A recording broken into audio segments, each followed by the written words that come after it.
Alors, l'entrée en maternelle s'est très bien passée. Je connaissais déjà l'établissement parce que mon grand était déjà scolarisé, donc je connaissais la directrice. Voilà, donc ça a beaucoup aidé pour la mise en place du PAI. Il y avait déjà une relation de confiance. Tout s'est mis en place naturellement. Pour accueillir Théo à l'école, nous avons mis en place un PAI avec le médecin scolaire et nous faisons attention à ce qu'il mange à l'école, donc aussi bien à la cantine que dans la classe. Dans la classe, il n'y a pas de précaution particulière et il vit sa vie d'écolier comme tous les autres enfants. Théo peut faire toutes les activités de l'école, rien ne lui est interdit. Par rapport aux activités scolaires, extrascolaires, on n'a pas du tout de contre-indication. Théo peut parfaitement faire toutes les activités qu'il désire. Sur les 1270 élèves du lycée Jean Jaurès, 12 élèves ont un PAI, dont 4 pour des allergies alimentaires. Alors, l'accueil des enfants allergiques alimentaires au lycée Jean Jaurès se passe de la manière suivante. Les familles nous préviennent des allergies, l'infirmière scolaire prend contact avec la famille, fait le lien avec le médecin scolaire pour savoir si auparavant il y avait déjà un PAI en place. S'il n'était pas en place, on travaille avec le médecin scolaire pour l'élaborer.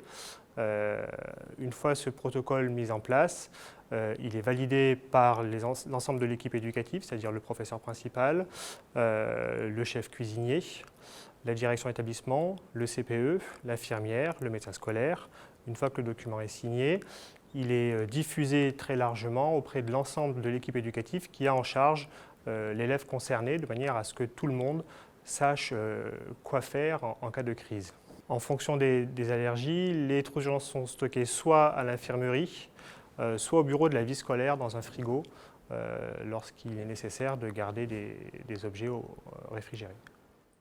Certains élèves ont aussi du matériel sur eux et on l'a aussi parfois en double, c'est-à-dire que les élèves l'ont sur eux et nous avons aussi une trousse à la vie scolaire à disposition des enseignants lorsqu'il y a une sortie prévue pour la classe et pour le jeune. Je souhaite dire aux parents qui ont des enfants scolarisés dans des écoles comme celle de Reims, où la mairie a fait des gros efforts au niveau de la cantine, où le docteur scolaire est présent pour nous aider dans la démarche du PAI, qu'il peut y aller. Voilà. Il faut instaurer une confiance avec les maîtresses et après voilà, tout va bien. C'est quand même super de pouvoir le faire chez nous. Nos enfants sont acceptés dans les cantines comme les autres, donc voilà, il ne faut pas hésiter.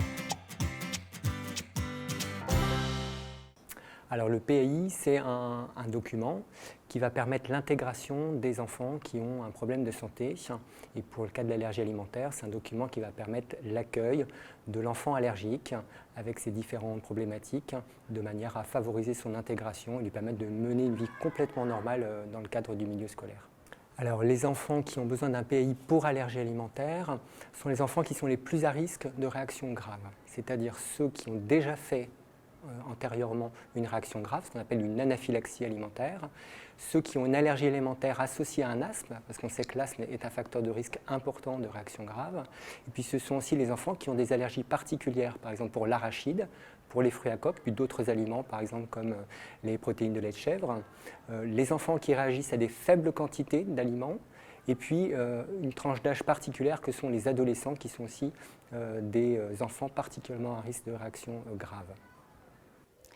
Alors, le projet d'accueil individualisé sert à accueillir les enfants qui ont une affection de longue durée, comme une allergie alimentaire, et il doit comporter toutes les précautions et les protocoles de soins qui doivent être mis en place en classe. La mise en place du PAI se fait à la demande des parents qui signalent que leur enfant a une allergie alimentaire à la directrice d'école.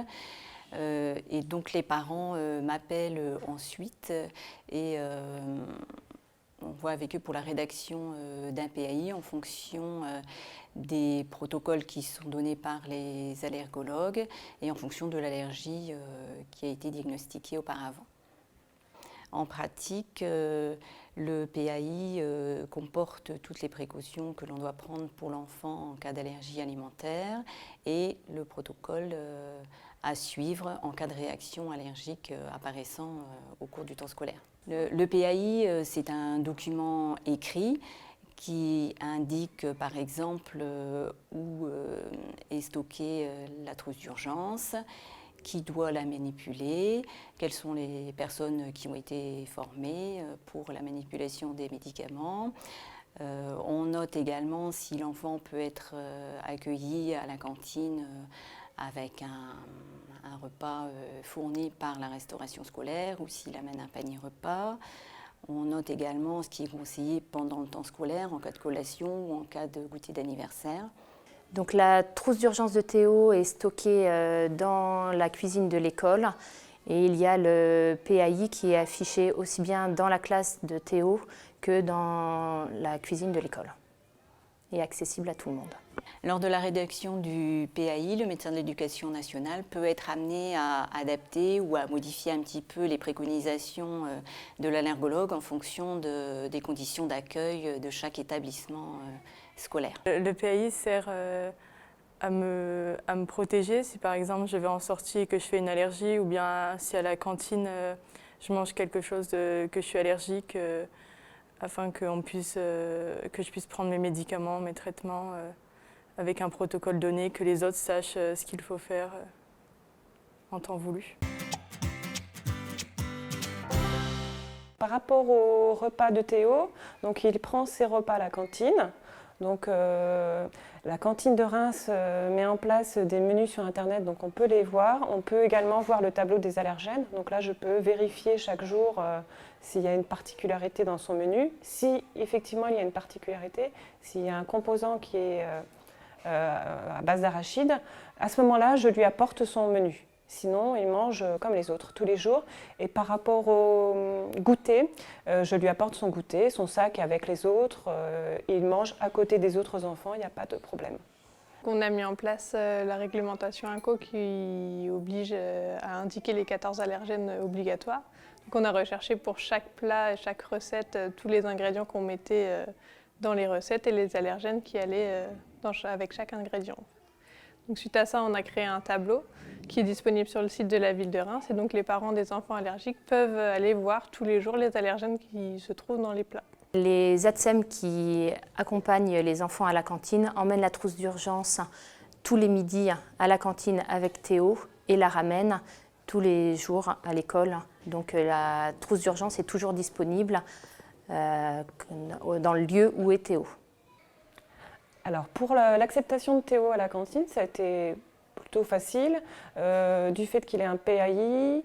Nous avions vu avec le docteur, avec la mairie, et ils étaient d'accord, vu que le docteur, son allergologue, n'avait pas mis de contre-indication, donc il n'y a pas eu de souci, la mairie était d'accord. La plupart des enfants mangent les mêmes menus que les autres enfants et les parents peuvent voir les allergènes avec notre tableau réglementation INCO. Donc pour les enfants, dans les cas où ce n'est pas possible, on leur fournit un sac réfrigéré avec des boîtes pour que les parents puissent apporter le repas de l'enfant et qu'il puisse manger avec ses camarades le midi. Les parents peuvent me contacter, donc ils peuvent me téléphoner le jour du repas si jamais il y a des changements ou même s'ils se posent des questions en plus du tableau. On est là pour répondre à leurs demandes et répondre à des précisions sur les ingrédients qui ne seraient pas dans le tableau d'allergènes. Ils peuvent nous contacter pour répondre à toutes leurs questions. Dans notre établissement, on prépare beaucoup de choses maison et on a également des produits préfabriqués qu'on utilise forcément, mais c'est beaucoup plus simple pour moi justement pour gérer les cas d'allergènes parce que quand c'est du maison, on a des choses très simples qu'on utilise. Les jours où on met des amandes ou des produits à coque, fruits à coque, on sait exactement, donc on cible bien le produit. Mais la plupart du temps, on fait des choses très simples. Ce que je fais dans mon établissement, dans la cuisine, c'est qu'on a justement le PAI qui est affiché avec la photo d'une élève. Lorsque les élèves viennent me voir et me demandent un petit peu ce qu'ils peuvent manger ou pas, je leur dis principalement, lorsque vous n'avez pas la possibilité de demander aux agents de service, prenez les choses les plus simples. Il y a toujours des fruits, il y a toujours des yaourts, les choses les plus simples, ça vous pouvez manger facilement. Alors, le rôle du médecin scolaire, c'est à la fois de faire le lien entre la famille, le médecin allergologue et l'école. Il doit rédiger au final le PAI avec toutes les préconisations qui ont été données par l'allergologue et Il explique au cours d'une réunion à l'école les différentes précautions à prendre. Il montre également le maniement des médicaments à utiliser en cas de réaction allergique. Nous avons été formés avec le médecin scolaire lors d'une réunion à utiliser l'adrénaline en cas de besoin. L'enseignante peut être amenée à utiliser la trousse d'urgence et également l'ATSEM et le coordinateur du périscolaire à la cantine. Alors, lors de la réunion à l'école avec toutes les personnes concernées, c'est-à-dire le directeur d'école, l'enseignant, l'ATSEM si on est en maternelle, l'animateur périscolaire également si on est dans le primaire, ou alors en collège ou en lycée, il y a aussi l'infirmière du collège ou du lycée qui est là, ainsi que certains assistants d'éducation qui peuvent être amenés à intervenir. On explique le protocole d'urgence à suivre et on fait une démonstration d'utilisation des médicaments et en particulier de l'injection d'adrénaline si elle a été prescrite par l'allergologue. Alors le projet d'accueil individualisé doit aussi prévoir ce qui peut être préconisé lors des sorties scolaires ou des séjours scolaires de plusieurs jours. Quand il s'agit des sorties de plusieurs jours, des séjours pédagogiques, il convient de prendre contact auparavant avec la structure d'accueil et vérifier si elle peut accueillir cet enfant allergique alimentaire avec toutes les précautions nécessaires afin d'assurer sa sécurité. Alors en cas de sortie scolaire, c'est l'enseignant, le responsable de la classe qui transporte la trousse d'urgence. Pour les élèves qui sont grands, pour les élèves lycée, il est possible aussi que ce soit eux qui l'aient également. En rentrant de voyage d'Allemagne, dans le bus qui nous avait servi toute la semaine, des camarades à moi ont dû manger des gâteaux à base de cacahuètes, d'arachides, et j'ai donc déclenché une allergie. Mes professeurs ont suivi le protocole d'urgence que j'avais cette fois-ci sur moi. Ils en sont arrivés à me faire la piqûre d'Anapen. Le bus s'est donc arrêté sur une aire d'autoroute, les pompiers ont été appelés et j'ai ensuite été à l'hôpital. Donc au cours du voyage de retour à Reims, en mai 2017, dans les Ardennes, donc une élève est venue nous prévenir à l'avant du car qu'Alexia avait un malaise, subissait un malaise. Et donc je suis allé voir ce qui se passait. Donc Alexia n'avait pas l'air d'être très bien, elle avait des difficultés respiratoires. On a pris la décision, ma collègue et moi, de lui faire une injection, donc selon le protocole qui avait été établi au début de l'année dans le lycée. Donc c'est ma collègue qui s'est chargée de l'injection à proprement parler. Donc moi je suis sorti du car et donc je suis resté avec les autres élèves. Une fois que l'injection est réalisée, quelques instants après, les services de secours, donc les pompiers sont arrivés vraiment extrêmement rapidement. Ils ont pris en charge Alexia et après on va dire une dizaine de minutes, ils ont décidé de la transporter à l'hôpital le plus proche et donc c'était Rethel. La décision de faire l'injection n'est pas difficile. Ce qui pose problème, c'est de savoir si on va faire le bon geste. Donc, moi, j'ai eu le meilleur rôle, parce que j'étais simplement le petit télégraphiste, à savoir téléphoner, prendre les informations, etc. C'est ma collègue surtout qui a fait le geste. Après, de toute façon, on n'a pas le choix. La décision, il faut la prendre. Ensuite, il faut l'assumer. Alors, lorsqu'il y a une sortie, les enseignants ont l'habitude de nous transmettre la liste. Nous, on rappelle régulièrement, attention, si vous sortez avec telle classe, tel élève en tel protocole à respecter en cas de crise. Donc, ils viennent récupérer les fiches d'infirmerie pour toute la classe de toute manière à la vie scolaire. Et pour les élèves ayant des protocoles, ils récupèrent le matériel si nécessaire. Et ils ont sur l'espace numérique de travail, donc en format numérique, les protocoles accessible via l'espace numérique de travail sur un groupe de travail partagé.